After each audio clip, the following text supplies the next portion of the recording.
থেকে একটা আশা ছিল যে আমি একটু মানে কথোপকথন করব, একটু আলোচনা করব। সেই আলোচনাটা যদি কিছু গুরুত্বপূর্ণ জিনিস উঠে আসে যেগুলো সবার সামনে দেওয়া যাবে আর কি, তো সেই বিষয় নিয়ে। এই যে এতদিন মোটামুটি এখন তোমার বয়স মানে কত চলছে এখন? আমার 75, আমি গেলে তো আমার 75-76 হবে।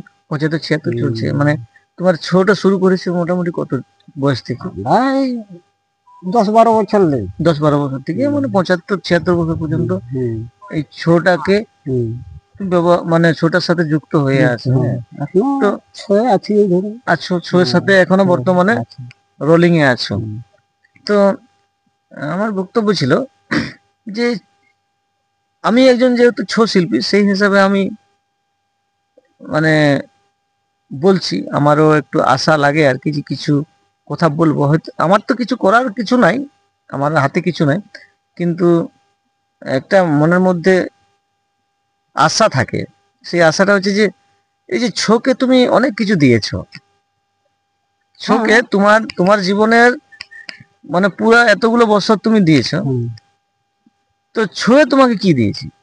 কিছু না, এই চলছে। বাজনা বাজলে ওদিকে লাগে, ঘরে থাকতে মন করে না, আচ্ছা। যে যাই তুমি। হ্যাঁ, তো এই যে আমি দেখেছি বা আমি আহ, তখন রয়্যাল ছৌ একাডেমিতে আমি নাচ করি। তো তোমাদের সাথে যেদিন নাচ হয়, হুম সেদিন আমাদের এই ঝাড়খণ্ডে যে তামার এলাকাতে যে নাচগুলো হয়, হুম। আমরা যেটা দেখি মানে ঝান্ডি চলে, হ্যাঁ, জানবে। ঝান্ডি খেলা চলে, সেই ঝান্ডি খেলার মাধ্যমেই প্রোগ্রামগুলো হয়। তো যখন তুমি নাচতে ঢুকো, যখন ওই যে মাইকে বলে দেয় শ্রীকৃষ্ণের ভূমিকায় নৃত্য পরিবেশন করার জন্য ছুটে আসছেন ওস্তাদ বংশীধর মাহাতো, তখন আমি লক্ষ্য করেছি যে তখন ঝান্ডি খেলা বন্ধ হয়ে যায়। হ্যাঁ, তখন লোক বলে নাচ দেখতে হ্যাঁ, আসে, তো এই এখন নাচটা ছুটে যাবো দেখবো। ছুটে যাবো, সমস্ত মেলার যে দোকানপাট বন্ধ করে ওই আসরের সামনে চলে যায় সবাই নাচ, তোমার নাচ দেখার জন্য। অথচ তুমি বলছো যে আমাকে ছুঁয়ে কিছু দেই নাই, এবং হ্যাঁ তুমি বাস্তবেই আমারও জানা অনেক কিছু জিনিস, যে তুমি ছৌকে যা দিয়েছো বা ছৌয়ের দর্শককে যেটা দিয়েছো, ছৌয়ের দর্শক যারা তোমার থেকে বয়সে কম, তুমি যে আমরা তো কেউ থাকবো নাই, যারা জন্মেছে সবাই মরবো। হ্যাঁ, সময়ের অপেক্ষা। তো যেদিন তুমি চলে যাবে এই আমাদের দুনিয়া থেকে, সেদিন তোমাকে নিয়ে বুঝবে এখানকার মানুষ বা যারা ছৌকে ভালোবাসে, ছৌ প্রিয় মানুষ, তারা বুঝবে যে উম, মানে আফসোসটা কোথায়, বা মানে তোমার অভাবটা সেই সেদিন বুঝতে পারবে। হ্যাঁ তো তুমি যেহেতু বর্তমান ঝাড়খণ্ড এলাকার মানুষ, হ্যাঁ তুমি সারা জীবন কিন্তু আমাদের বেঙ্গলের দলের সাথেই হ্যাঁ হ্যাঁ সময়টা হুম কাটালে। হুম।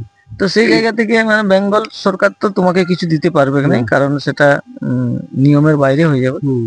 কিন্তু কেন্দ্র সরকার তো দিতেই পারে। হ্যাঁ তো তার জন্য তোমার যে গুণাগুণের বিষয়টা, সেটা তো কেন্দ্র সরকারের কাছে পৌঁছানো উচিত। হ্যাঁ, সেটা তো হ্যাঁ, ঠিক, তো হয়তো পৌঁছাবার মতন লোক নেই। পৌঁছাবার মতো লোক নাই।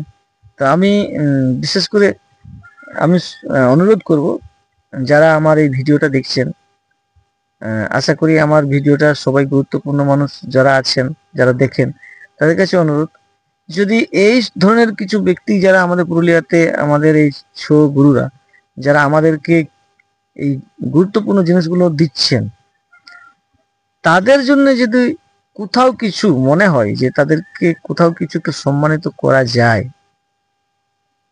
বা আপনারা যদি জানেন যে নিয়মগুলো কি কি আছে, কি নিয়মে যেতে হয়, আমার কিন্তু জানা নেই নিয়মগুলো, তা আপনারা যদি জানেন, তো আমি বলবো যে এই ধরনের মানুষের জন্য আপনারা একটু এগিয়ে আসুন। আপনারা যদি এগিয়ে আসেন, এই শিল্পী যদি একটু সম্মান পান, তাহলে কি হয়, শিল্পীর উদ্যোগটাও বাড়বে, আর এই শিল্পী বা এই গুরুর যারা শিষ্যরা রয়েছেন তাদের উদ্যোগটাও বাড়বে আমার মনে হয়। তো আমি আশা রাখবো যে আপনারা শুধু ভিডিওটা দেখবেন না, ভিডিওটার মধ্যে যে কথাগুলো বলা হলো, সামান্য ছোট ছোট করে বলা হচ্ছে, এগুলো একটু গুরুত্ব দিয়ে আমাদেরকে সহযোগিতা করবেন, এটাই আমি আশা রাখবো সমস্ত বন্ধুদের কাছে। ধন্যবাদ।